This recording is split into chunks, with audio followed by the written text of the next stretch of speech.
Hey guys, how's it going? Hope you're doing well. My name is Crown, and today I'm going to read you some very interesting stories that I hope that you're gonna love. And now, without further ado, let's go!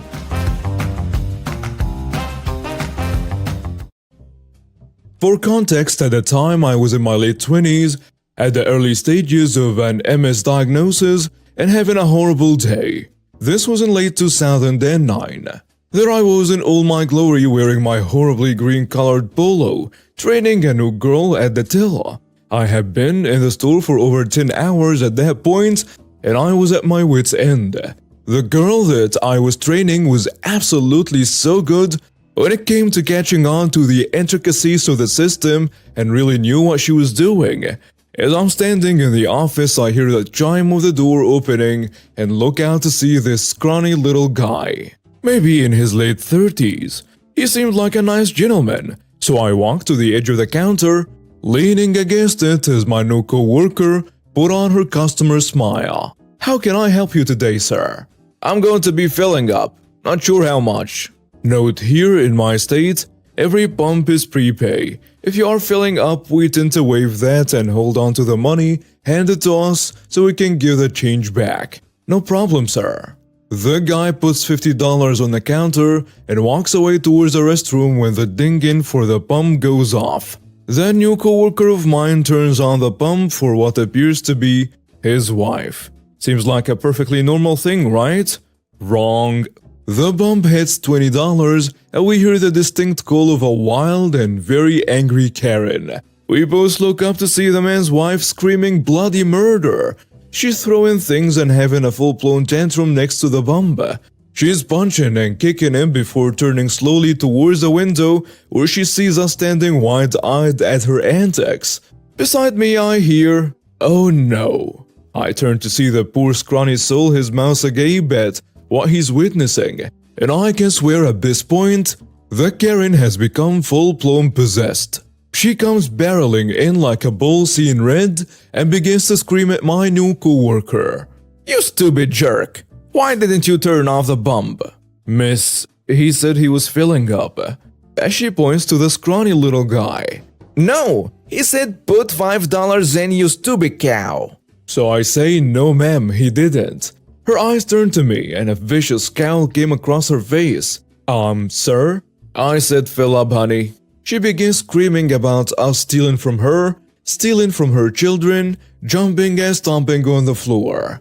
Now keep in mind none of this is making any sense to me, and yes, it seems like a jumbled mess that is just totally absurd, but my friends, it gets better. She looks at my co-worker and reaches over the till trying to grab her. My co-worker pulls back, while the woman begins to attempt to crawl over the counter.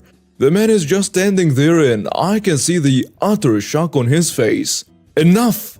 I said it loud enough that the woman stopped and looked at me. "What the hell do you think you're doing?" "I'm going to beat both of you." I took a breath and slowly began to smile. I turned towards the co-worker and said, "Here is my logout information. As soon as you hit it, I want you to call the cops." "What are you doing?"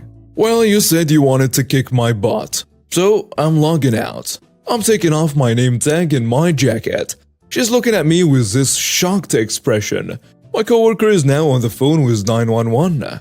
"Walk outside, miss. We will take care of this really quickly." "But..." "No, you threatened me and my coworker. So let's do this." "But you can't." "Oh yes, I can." I began walking towards her. This scrawny guy finally wakes up and comes in front of me. No need for that, ma'am. I will take care of it." "Oh no, sir. I don't take threats lightly." And in walks one of the county's finest, who sees a standoff. He says, "Oh Lord, who riled her up?" Now the officer knows me and has seen me angry before. That is a whole other story though. Karen says, She threatened me." But the scrawny guy says, "You started this." All of us give statements and the officer looks at the camera footage and shakes his head. She was arrested for trying to assault the new co-worker, but also ends up that she has meth on her. The scrawny guy apologized over and over and paid for the gasoline, and also bought us both a drink. Note that the man ended up filing for divorce and took custody of both the children. He had come in a few months later, Apparently, he didn't know she was doing drugs and he was sick with the big C word. Last I heard, he was on his last round of chemo, and I had moved out of town a few months after. Setting the stage. Before I, 25 female, transferred to a university for college, I was at a state college for my AA. While I was there, I did several plays with a director who we will call Dr. D. She was strict but very effective and super sweet when we were not rehearsing. When COVID hit, I had to stop my degree and move back home. A few months into this, I started a job on the college campus and my mother was taking classes. She got involved with the plays with Dr. D. I also want to know that the college allows alumni and community members to participate in the plays.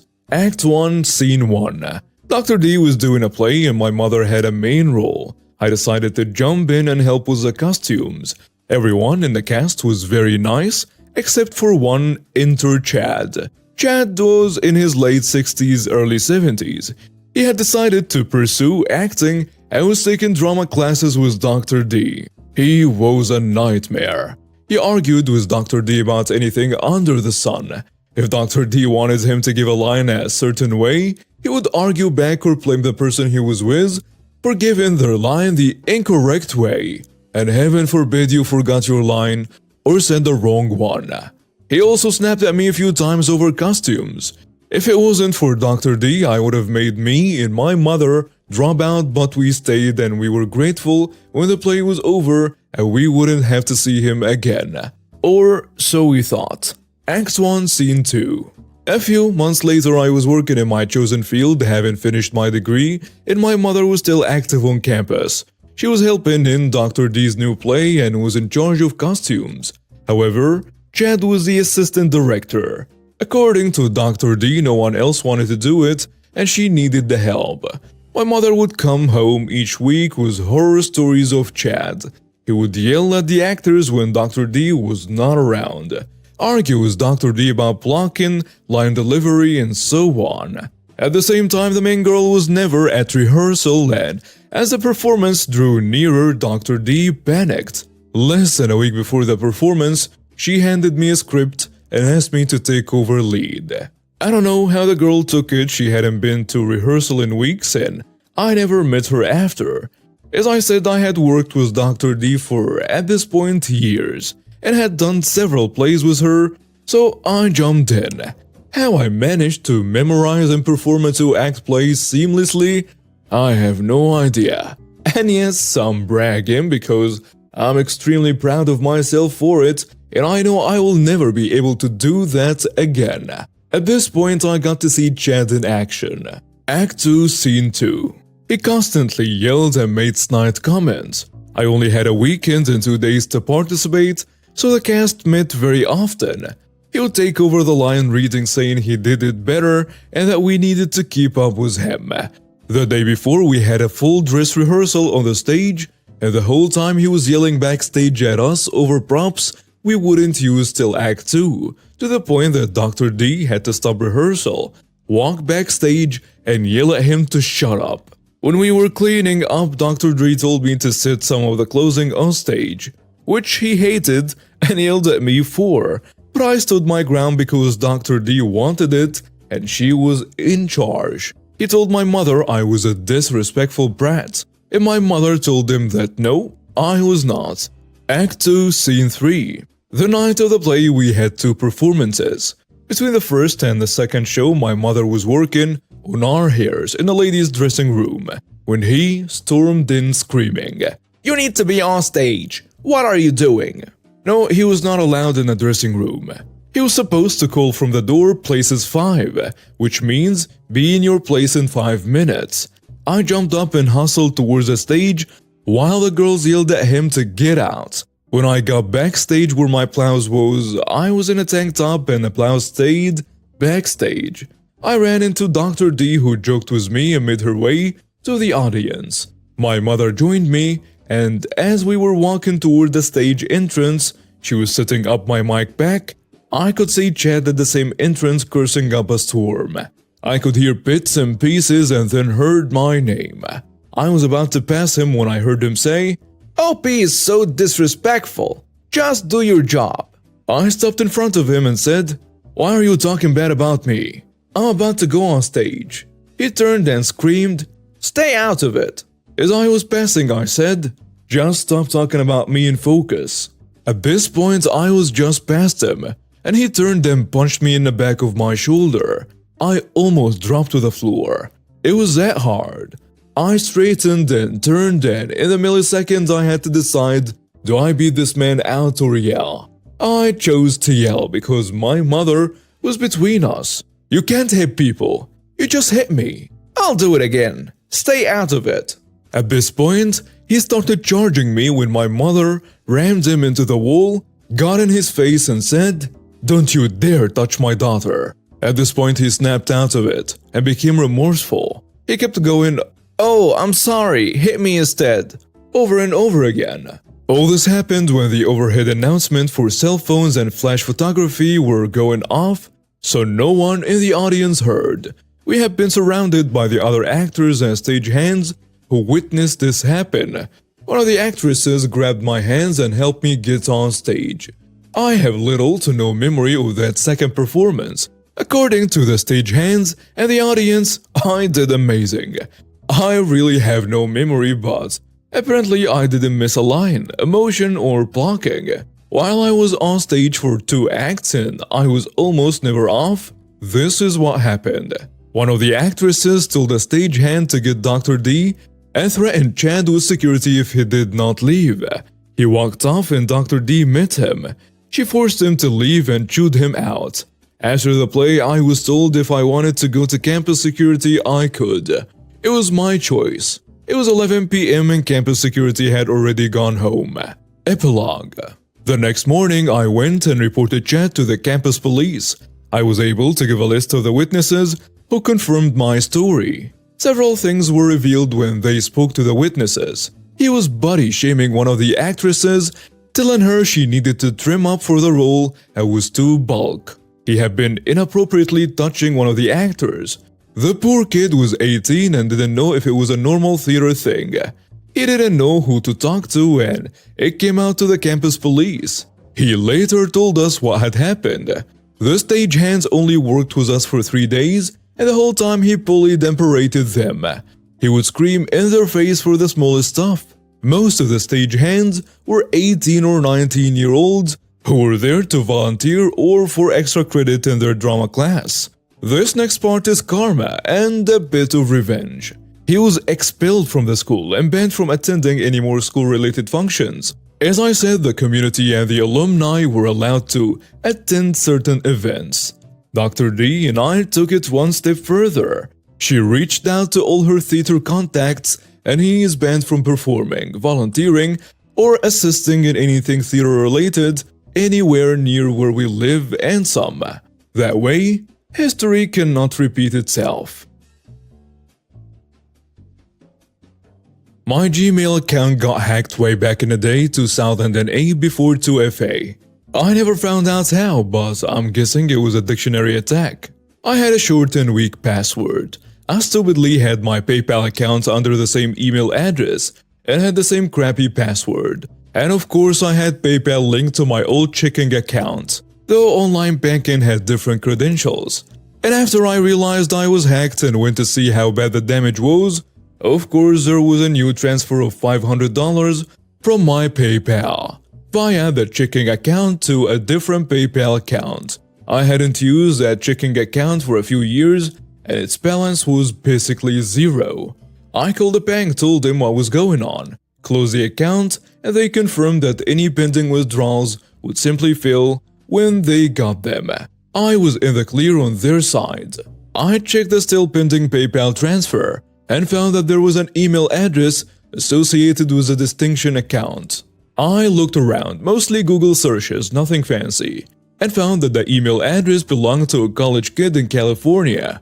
I found his Facebook account, a bunch of other social media accounts, and the college that he went to. I messaged him on one of the social media accounts and told him that if he didn't send the $500 back, that I would file a police report, till his parents, who I had found on Facebook, about his deeds, and reported to his college to get him kicked out, and he needed to do it right now. Before the $500 he took went through, he didn't know it would fail or that my bank account was closed. He sent $500 back right away. The $500 in his direction failed, and then the $500 in my direction went through. I did not file a police report, but I sent the whole thing to his parents and his college. Of course, I left out the details about me blackmailing him for $500. There was nothing he could do to get it back without incriminating himself. So I had $500 free, and it was clear that I moved to a different bank account later. I think he learned his lesson, or maybe learned to change passwords after taking an account and to not use a personal email address. And I learned to have better passwords and 2FA. And I had an adventure and scored $500.